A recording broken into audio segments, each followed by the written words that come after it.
Urban cooperative bank का राष्ट्रीय अधिवेशन है, जहां पर मुख्यमंत्री भजनलाल शर्मा क्या कुछ कह रहे हैं आपको सुनवाते हैं।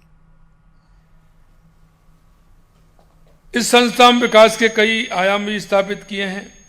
राजस्थान में सहकारिता सोसाइटी एक्ट 2001 में पंजीकृत 37 अर्बन व नागरिक सहकारी बैंक हैं। Multi state cooperative society act 2002 में पंजीकृत 4 अर्बन सहकारी बैंक काम कर रहे हैं और इन बैंकों को 236 शाखाएं राजस्थान में कार्यरत हैं। इन बैंकों की सदस्य संख्या 4.5 लाख से भी अधिक है, जो सीधे तौर पर बैंकों से जुड़े हुए हैं। इनकी आवश्यकता के अनुसार बैंकिंग सुविधाओं का उपयोग कर रहे हैं। इन बैंकों ने छोटे उद्यमियों, दुकानदारों, कारीगरों, मध्यम वर्गीय परिवारों को आसान ऋण उपलब्ध कराने में अहम भूमिका निभाई है। मैं आपसे इतना कहना चाहता हूं, ये जन कल्याण को लेकर के हमारा सहकार भारती जिस तरह से काम करता है, मैं आपसे इतना ही कहूंगा कि देश के यशस्वी प्रधानमंत्री नरेंद्र मोदी जी के नेतृत्व में सहकारिता का अपने स्वर्ण काल से गुजर रहा है। आप देख रहे हैं कि जिस तरह से सहकार से समृद्धि की परिकल्पना को साकार करने के उद्देश्य से 6 जुलाई 2021 को पृथक से सहकारिता मंत्रालय की स्थापना की गई। यह पहली बार हुआ है। केंद्रीय सहकारिता मंत्री आदरणीय अमित शाह जी के नेतृत्व में सहकारिता क्षेत्र को सशक्त बनाने हेतु कई नई पहलों को ऐतिहासिक योजनाओं की शुरुआत भी हुई है। हाल ही में केंद्र सरकार ने देश में पहला विस्तृत राष्ट्रीय कोऑपरेटिव पॉलिसी देश को समर्पित किया है।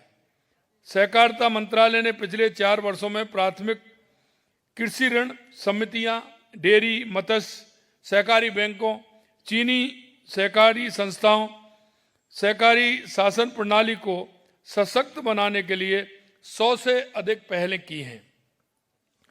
जब नीति में स्पष्टता हो और ईमानदारी हो तो असंभव लगने वाले कार्य भी संभव हो जाते हैं। आज सहकारिता के क्षेत्र में पारदर्शिता और जवाबदेही सबसे महत्वपूर्ण बात है कि लाभार्थी तक पहुंचने वाला प्रत्येक रुपया सीधे उसके खाते में पहुंच रहा है, वो भी बिना किसी भ्रष्टाचार के। कांग्रेस के शासन में कांग्रेस के 5 वर्षों में सहकारिता क्षेत्र की उपेक्षा की गई थी, लेकिन हमारी सरकार ने आने के बाद ये स्थिति पूर्णतः बदल रही है। हमारी सरकार ने हर योजना में समय सीमा निर्धारित किया है। हमने सहकारिता को राजनीति से ऊपर उठाकर जन कल्याण के माध्यम इसमें बनाया है। हम सहकारिता को अगर ठीक से करेंगे तो हमारा जो जन है उसका कल्याण उसमें होगा। जितने लोग उससे जुड़ेंगे, जितना उससे सुविधा मिलेगी, निश्चित रूप से उनका जीवन स्तर ऊपर उठेगा। छोटे कारोबारी हों, स्वयं सहायता समूह हों, सबकी उन्नति के लिए कोऑपरेटिव बैंक को सशक्त होना अति आवश्यक है। इसलिए हमारी सरकार आपकी परेशानियों को दूर करने के लिए हर संभव कार्य कर रही है। कोऑपरेटिव बैंक का कार्य क्षेत्र काफी बड़ा एवं महत्वपूर्ण है। विश्व की सबसे बड़ी विकेंद्रीकृत अन्न भंडारण योजना अंतर्गत कमुडवाली पैक्स में गोदाम, प्रसंस्करण यूनिट व कस्टम हायरिंग केंद्र प्रारंभ किया गया है। पैक्स कंप्यूटराइजेशन योजना में 5,500 पैक्स को लाइव किया गया है।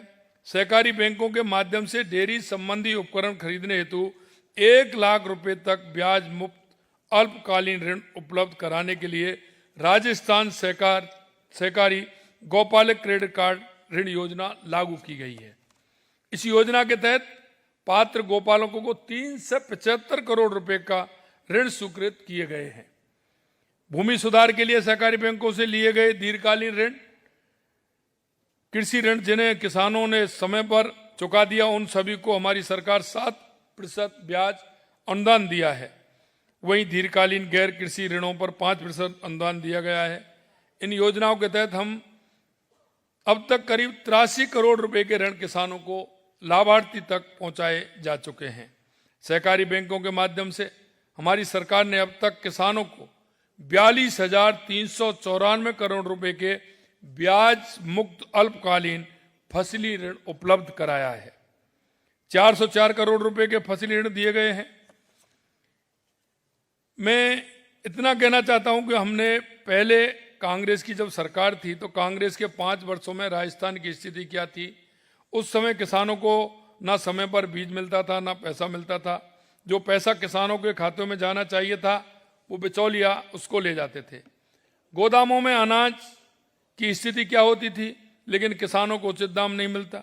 सहकारी बैंकों में एनपीए की स्थिति भयावह थी। आपने देखा होगा जिस तरह से उनकी भ्रष्टाचार की कहानी थी। मैं इतना ही आपको विश्वास दिलाना चाहता हूं कि हमारी सरकार में पारदर्शिता